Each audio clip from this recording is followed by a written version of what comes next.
Hai, halo kawan-kawan pecinta catur dan selamat datang kembali di Naruchess Channel. Di video kali ini, saya akan membahas para catur yang sangat menarik yang dimainkan antara Mikhail Tal melawan Jack Miller. Permainan ini terjadi pada 1988. Oke, baiklah kawan-kawan, kita langsung ke permainan. Di sini Mikhail Tal sebagai putih dan Miller memegang hitam. Permainan dimulai dengan E4 dan E5, lalu kuda F3 dan kuda C6. Dilanjut gajah ke C4, pembukaan Italia, dan dibalas Miller dengan kuda ke F6. Di sini Tal langsung menawarkan pertukaran pion ke D4. Miller memilih memajukan pion ke D6. Setelah Tal memakan pion E5, Miller kembali memakan pion E4 dengan kuda. Sebenarnya posisi kayak gini tuh putih punya gerakan yang bagus ya. Bagi kalian yang udah pro, mungkin ya udah seperti ngalir kan? Tapi yuk coba kita kasih kesempatan waktu buat kawan-kawan yang masih pemula buat sedikit berpikir. Saya kasih waktu pause 5 detik ya.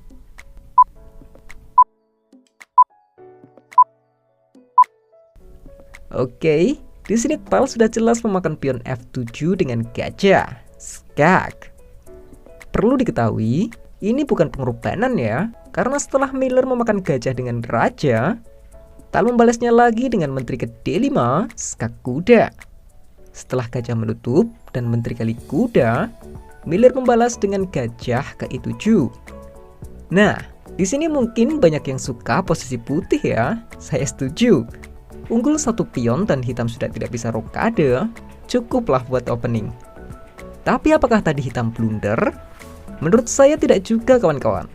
Kadang hitam memilih jalur kayak gini tuh biar cepet buat ngembangin para perwiranya. Tapi dia minus satu pion. Tapi oke, kita lanjut dulu ya.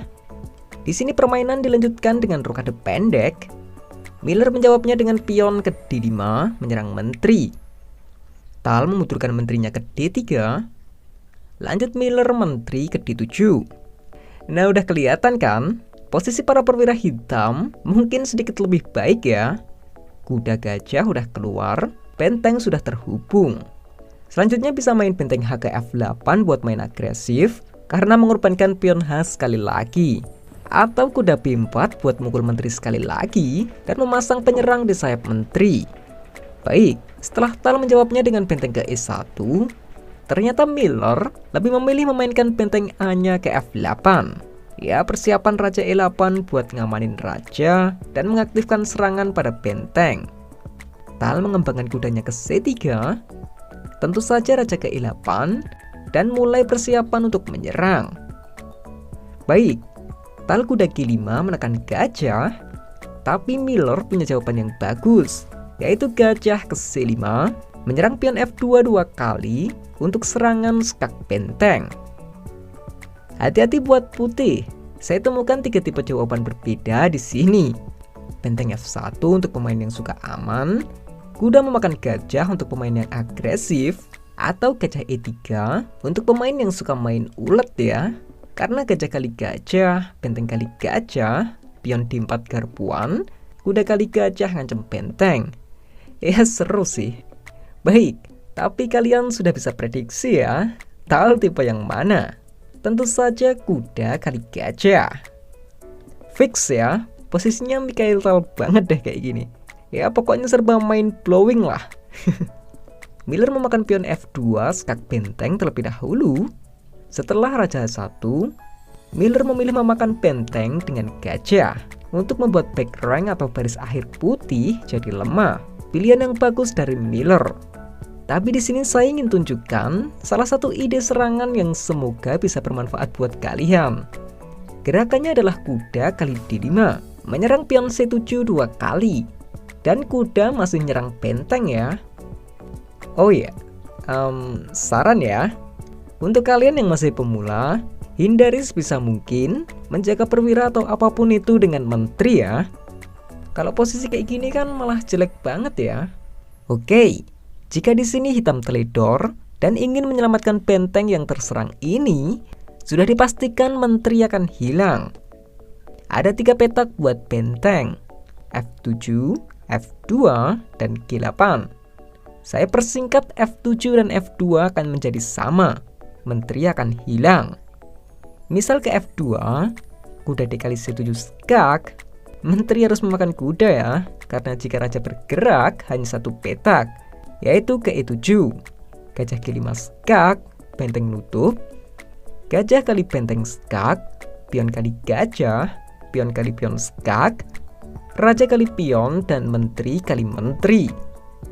Ya ini malah jadi pola skakmat ya. Baik, masih di posisi ini ya. Misal benteng ke G8, inilah blunder paling fatalnya. Seperti tadi ya, kuda dikali C7 skak, raja F7 dan E7 hasilnya sama. Gajah G5 skak, raja F5, dan menteri F5 skakmat. Satu jalan lagi yaitu menteri kali kuda. Kuda kali menteri skak, raja E7, gajah G7 skak. Ingat, rajanya bisa bergerak sesuai box ya, yang artinya 3 petak saja buat maju. Tapi sayangnya udah diblokir ya. Raja ke F7 dan menteri F5 skakmat. Baik, oke, kita kembali ke permainan. Tapi di sini Tal malah memakan benteng dengan kuda. Ya jelas dimakan kembali dengan benteng, sekaligus membuat ancaman skakmat ke F1. Tapi untung aja masih dijika menteri ya. Tal gajah G5 mengembangkan gajah, sekaligus menyerang gajah dengan benteng. Miller cukup bagus dan menjawabnya dengan kuda B4, menyerang menteri.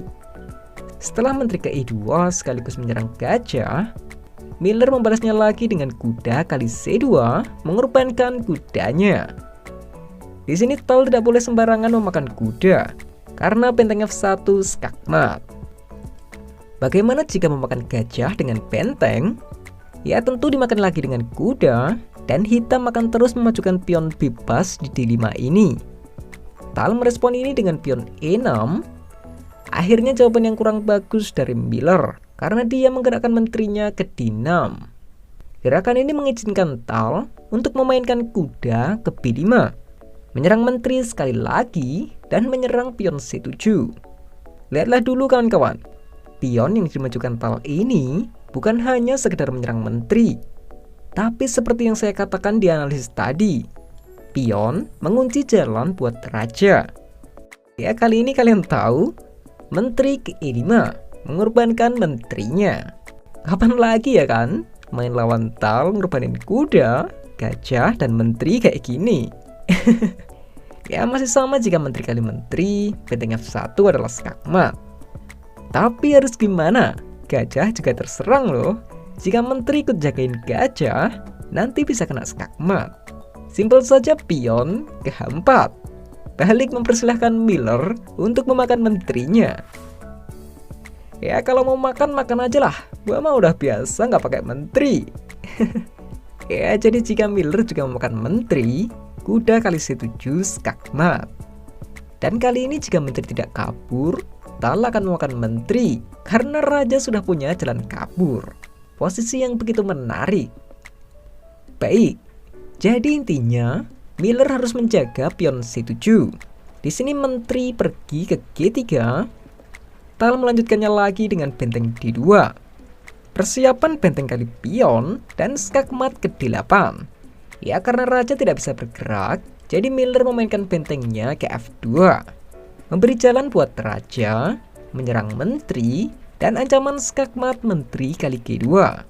Tanpa tanggung-tanggung lagi, Tal langsung memakan benteng dengan menteri, dan mau nggak mau dimakan lah ya. Setelah gajah memakan menteri, kalian lihat dulu deh posisi ini. Hitam kan sama sekali nggak punya petak aman buat ngelakuin skak kan? Jadi Tal melanjutkan memakan pion D5 dengan benteng. Ancaman ke D8 skakmat. Ya jika raja F8 tidak akan berpengaruh buat apapun. Tidak ada skak.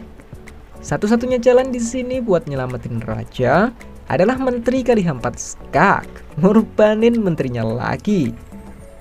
Tapi impas lah ya, ngorbanin menteri sama-sama 2 kali. Apaan sih? Baik, Setelah gajah memakan menteri dan gajah memakan gajah, tal kuda kali C7 skak, raja F8, benteng F5 skak, gajah menutup, benteng balik lagi. Ya, Miller melanjutkan dengan pion A6 dan tal benteng ke D7. Kuda ke B4 menyerang pion dan juga membantu pertahanan.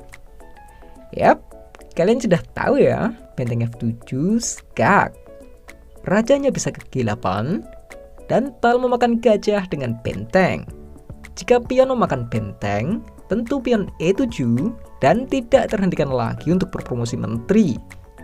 Ya, mungkin Miller udah lemes kali ya ngelihat posisi kayak gini, tapi dia masih saja melanjutkan permainan dengan kuda ke C6, tal benteng F7, pion G6, dan setelah tal pion E7 mengorbankan benteng, di sini juga Jack Miller menyerah. Ya, jelas sekali menyerah ya, karena jika permainan dilanjutkan, jika raja kali benteng, maka pion promosi menteri. Jika kuda kali pion, maka dimakan lagi dengan benteng. Dan gak ada kesempatan hitam buat menang. Sebenarnya Miller bermain cukup bagus ya. Saya rasa dari opening emang udah direncanain buat main agresif. Dia juga hebat bisa membuat tal sampai tertekan kayak gitu. Hingga momen kedua pemain sama-sama mengorbankan menteri 2 kali. Tapi sayangnya dia blunder menteri ke D6 yang mengizinkan kuda ke B5. Jadi dari situlah keadaan berbalik ya. Partai yang luar biasa ini dimenangkan oleh Mikhail Tal. Ya, dan oke lah kawan-kawan, sekian dulu video kali ini. Jika kalian suka video-video catur seperti ini, silahkan klik like dan juga subscribe channel Narujas ini agar saya bisa lebih bersemangat lagi dalam membuat video-video catur selanjutnya. Dan ada yang salah kata, saya mohon maaf. Salam chess lovers, terima kasih.